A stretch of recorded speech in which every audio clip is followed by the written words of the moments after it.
Exacto, hay un caso, mira, que falló la Corte de Apelaciones de Santiago, que puede ser interesante para plantearse la problemática de la imputabilidad objetiva. Se trataba de un automóvil que había conducido por quien en definitiva falleció junto a su grupo familiar, 3 personas más, y el automóvil pierde una rueda trasera y va a impactar con un camión que estaba mal estacionado al ingreso a la autopista. Y en definitiva lo que ocurrió fue que se demanda la indemnización de perjuicio por las víctimas por rebote, es decir, por parte del grupo familiar que sobrevivió al accidente, ¿no? Y otros que no habían participado en el accidente, a la empresa dueña del camión, que no cabe duda que estaba mal estacionado, con lo cual había culpa infraccional acreditada, porque incluso se le había pasado un parte que la misma empresa había pagado para efectos que no siguiera.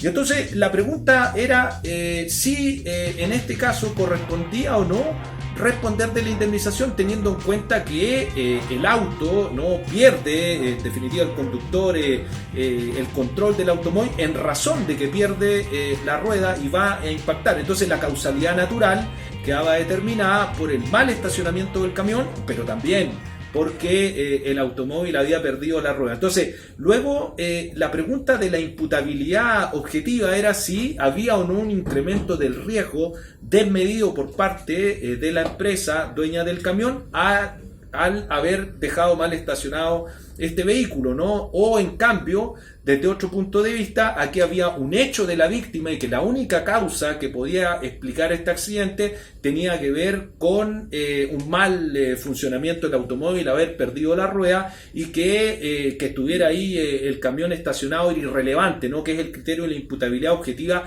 de la conducta lícita alternativa, es decir, da lo mismo si el camión estaba o no estaba ahí, si es que el camión se había comportado bien o no el chofer en haberlo estacionado, porque de igual manera iban a morir, ¿no? Yo creo que ahí hay un juego desde criterios de la imputabilidad objetiva del incremento del riesgo y por otro lado de la conducta lícita alternativa. No sé si a ti te parece que podrían conjugarse esos criterios ahí. ¿Cómo tú crees que debería solucionarse ese caso?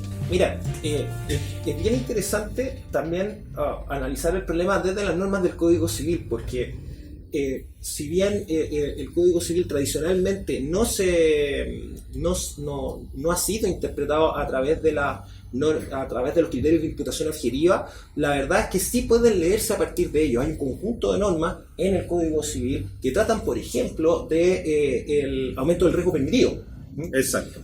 También problemas de concausalidad, como sucede en la exposición imprudente de la víctima al daño, que también puede ser analizado a través de criterios de imputación objetiva. Muy buen punto. Entonces, si uno, por ejemplo, toma la normativa de responsabilidad de los navieros en el Código de Comercio, contiene un conjunto de elementos muy interesantes sobre criterios de imputación objetiva, que basta en realidad con darle una nueva lectura a estas normas para empezar a pensar, bueno, cuál es la razón por la cual se generan estos casos de responsabilidad. Pensemos, por ejemplo, la situación de los guardianes en el artículo 2320, la situación de los guardianes en el caso de la responsabilidad por animales. Esos dos casos los vamos a comentar en otro podcast.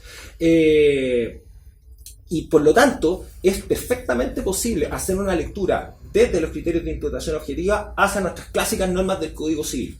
Entonces, a mí me parece que es completamente pertinente. Incluso en el caso que tú estás comentando, llegar a una solución satisfactoria es imposible si no se acude a los criterios de imputación.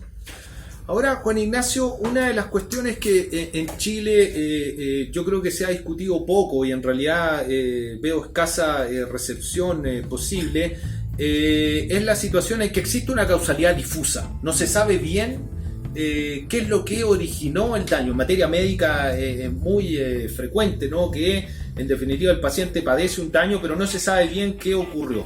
¿A ti te parece que en esos casos debiera simplemente excluirse la responsabilidad o podrían construirse lo que alguna doctrina ha denominado ciertas presunciones de causalidad, ¿no? ¿Cómo ves esa problemática? A mí me parece que sobre el particular Barros lleva la razón, ¿ah? De acuerdo. Para solucionar estos problemas con un criterio que uno podría simplificarlo en un dicho: se sabe el milagro pero no el salto, ¿no es cierto? Sabemos que se genera el daño, sabemos que el daño está producido en el marco de una organización, pero no sabemos con exactitud quién lo produjo.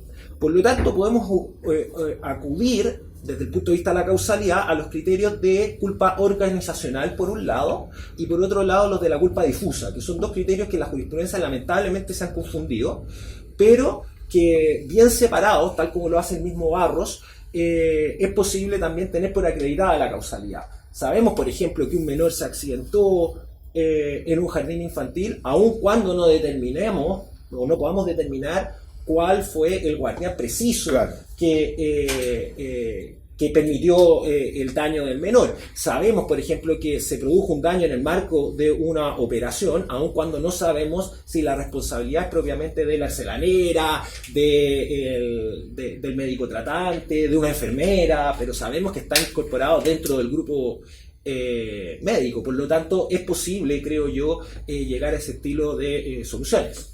Bueno, la problemática de la causalidad es sin lugar a dudas uno de los temas más complejos de la responsabilidad civil. Podríamos señalar, de acuerdo a lo que hemos conversado, que una distinción capital es justamente distinguir entre lo que es la causalidad material, que está entregada a los tribunales del fondo, y por otro lado la causalidad normativa, sobre la cual no solo entra a jugar el recurso de casación en el fondo, sino que también es necesario hoy en día introducir otros criterios para poder determinar la causalidad, como son los criterios de imputabilidad objetiva, que me parece son un aporte para solucionar, como tú lo has dicho, no solo problemas en cuanto al vínculo entre el acto u omisión y el daño, sino también para resolver problemas en cuanto a la participación de la víctima en su propio daño, que será otro de los asuntos que trataremos en los podcasts de la Fundación Fernando Fuello. Muchas gracias, Juan Ignacio, y quedamos hasta acá con la causalidad. Hasta luego, les vaya muy bien. Gracias.